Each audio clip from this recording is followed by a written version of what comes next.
विष्णुं शशिवर्णं चतुर्भुजं प्रसन्नवदनं ध्यायेत् सर्वविघ्नोपशान्तये।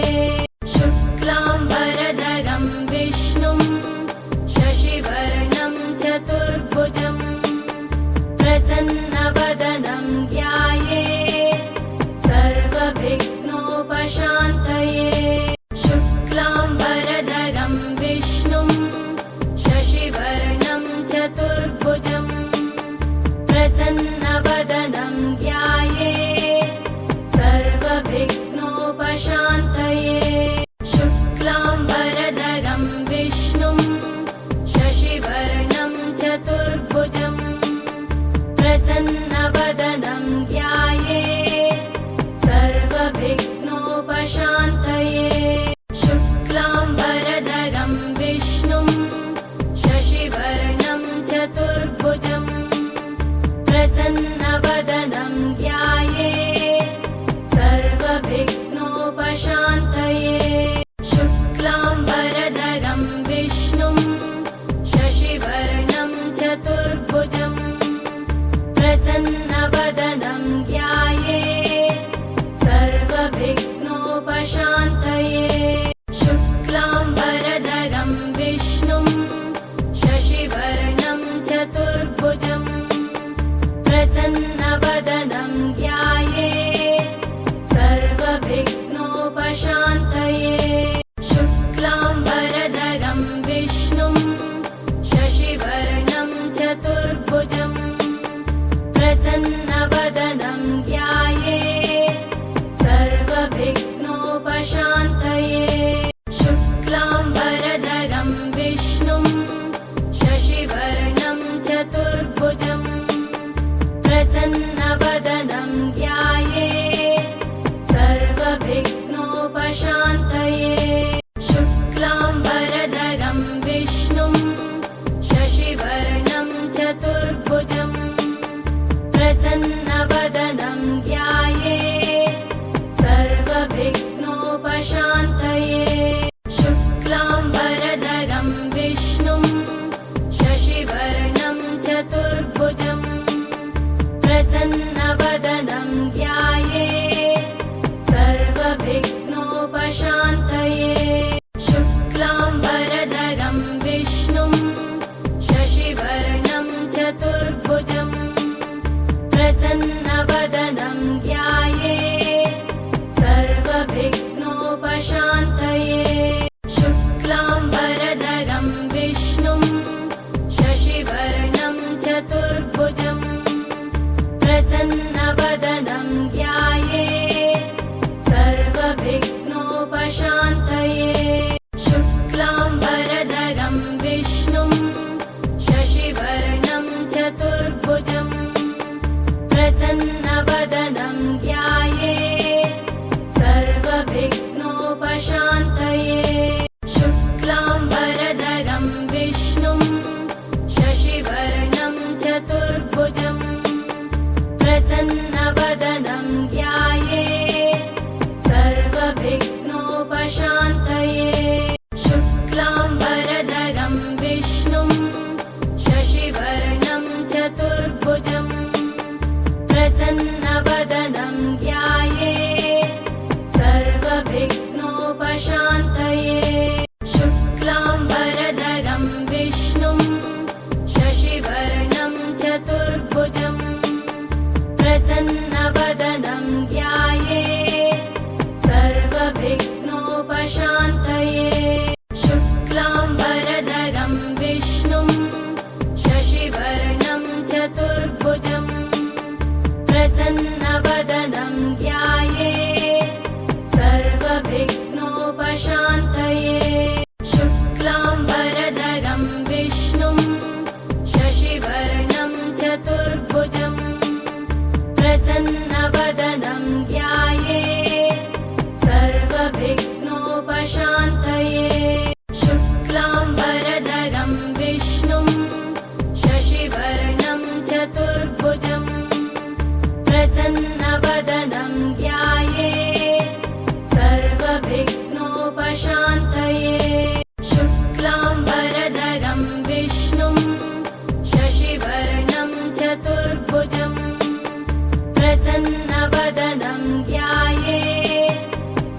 सर्वविघ्नोपशान्तये शुक्लाम्बरधरं विष्णुं शशिवर्णं चतुर्भुजं प्रसन्नवदनं ध्यायेत् सर्वविघ्नोपशान्तये शुक्लाम्बरधरं विष्णुं शशिवर्णं चतुर्भुजं प्रसन्नवदनं ध्यायेत् सर्वविघ्नोपशान्तये शुक्लाम्बरधरं विष्णुं शशिवर्णं चतुर्भुजं प्रसन्नवदनं ध्यायेत् सर्वविघ्नोपशान्तये शुक्लाम्बरधरं विष्णुं शशिवर्णं चतुर्भुजं प्रसन्नवदनं ध्यायेत् सर्वविघ्नोपशान्तये शुक्लाम्बरधरं विष्णुं शशिवर्णं चतुर्भुजं प्रसन्नवदनं ध्यायेत् सर्वविघ्नोपशान्तये शुक्लाम्बरधरं विष्णुं शशिवर्णं चतुर्भुजं प्रसन्नवदनं ध्यायेत् सर्वविघ्नोपशान्तये शुक्लाम्बरधरं विष्णुं शशिवर्णं चतुर्भुजं प्रसन्नवदनं ध्यायेत् सर्वविघ्नोपशान्तये शुक्लाम्बरधरं विष्णुं शशिवर्णं चतुर्भुजं प्रसन्नवदनं ध्यायेत् सर्वविघ्नोपशान्तये शुक्लाम्बरधरं विष्णुं शशिवर्णं चतुर्भुजं प्रसन्नवदनं ध्यायेत् सर्वविघ्नोपशान्तये शुक्लाम्बरधरं विष्णुं शशिवर्णं चतुर्भुजं प्रसन्नवदनं ध्यायेत् सर्वविघ्नोपशान्तये शुक्लाम्बरधरं विष्णुं शशिवर्णं चतुर्भुजं प्रसन्नवदनं ध्यायेत् सर्वविघ्नोपशान्तये शुक्लाम्बरधरं विष्णुं शशिवर्णं चतुर्भुजं प्रसन्नवदनं ध्यायेत् सर्वविघ्नोपशान्तये शुक्लाम्बरधरं विष्णुं शशिवर्णं चतुर्भुजं प्रसन्नवदनं ध्यायेत् सर्वविघ्नोपशान्तये शुक्लाम्बरधरं विष्णुं शशिवर्णं चतुर्भुजं प्रसन्नवदनं ध्यायेत् सर्वविघ्नोपशान्तये शुक्लाम्बरधरं विष्णुं शशिवर्णं चतुर्भुजं प्रसन्नवदनं ध्यायेत् सर्वविघ्नोपशान्तये शुक्लाम्बरधरं विष्णुं शशिवर्णं चतुर्भुजं प्रसन्नवदनं ध्यायेत् सर्वविघ्नोपशान्तये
सर्वविघ्नोपशान्तये शुक्लाम्बरधरं विष्णुं शशिवर्णं चतुर्भुजं प्रसन्नवदनं ध्यायेत् सर्वविघ्नोपशान्तये शुक्लाम्बरधरं विष्णुं शशिवर्णं चतुर्भुजं प्रसन्नवदनं ध्यायेत् सर्वविघ्नोपशान्तये शुक्लाम्बरधरं विष्णुं शशिवर्णं चतुर्भुजं प्रसन्नवदनं ध्यायेत् सर्वविघ्नोपशान्तये शुक्लाम्बरधरं विष्णुं शशिवर्णं चतुर्भुजं प्रसन्नवदनं ध्यायेत्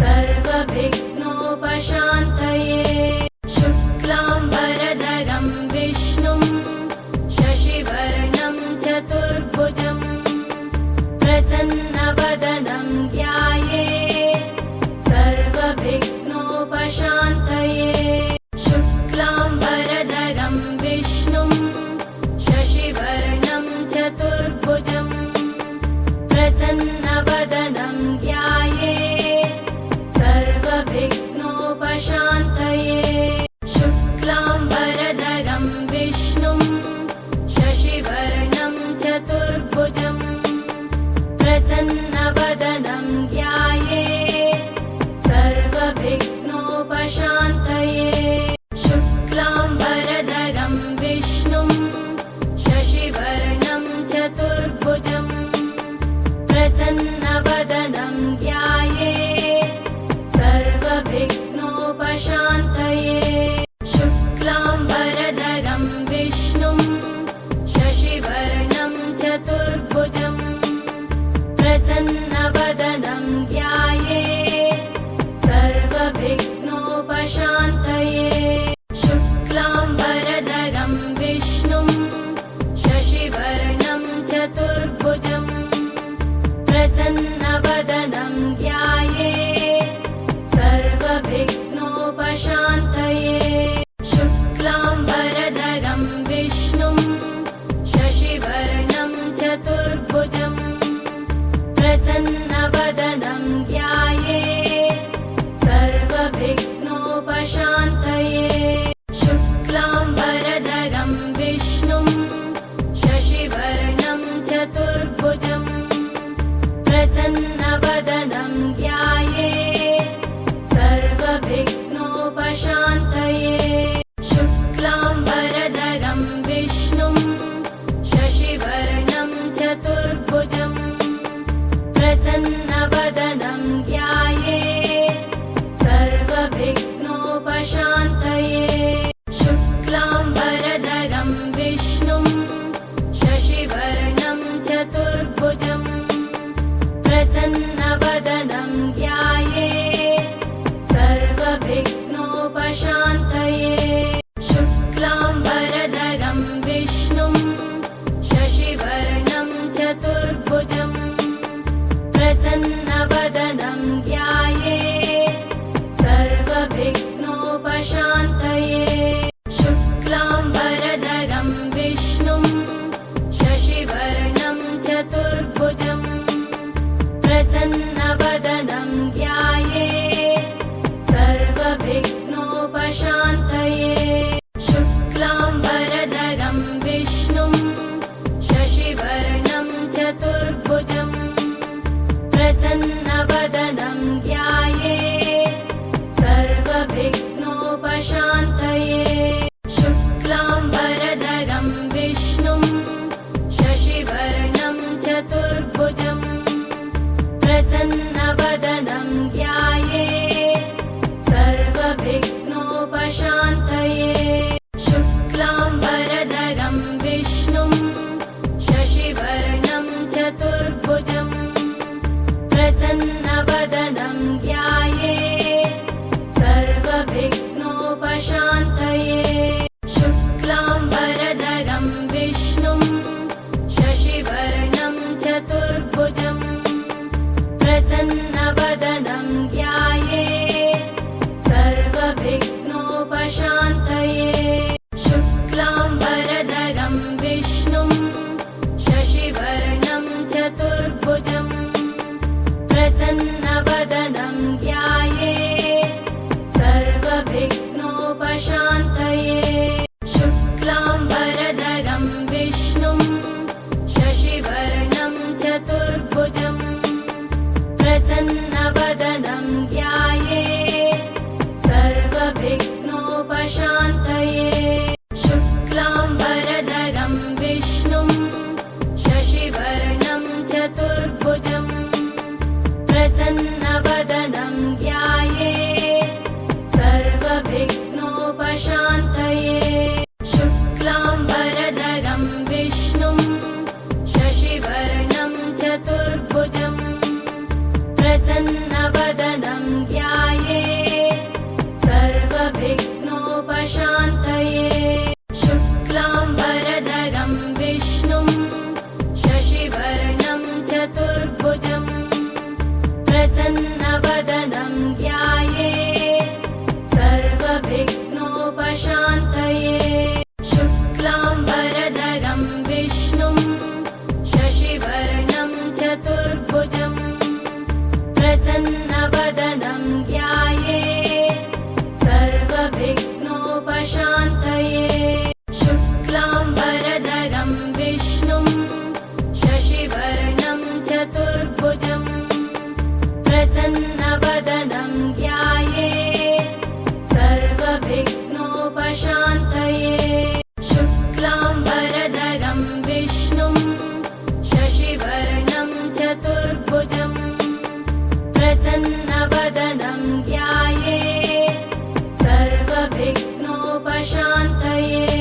शुक्लाम्बरधरं विष्णुं शशिवर्णं चतुर्भुजं प्रसन्नवदनं ध्यायेत् सर्वविघ्नोपशान्तये शुक्लाम्बरधरं विष्णुं शशिवर्णं चतुर्भुजं प्रसन्नवदनं ध्यायेत् सर्वविघ्नोपशान्तये शुक्लाम्बरधरं विष्णुं शशिवर्णं चतुर्भुजं प्रसन्नवदनं ध्यायेत् सर्वविघ्नोपशान्तये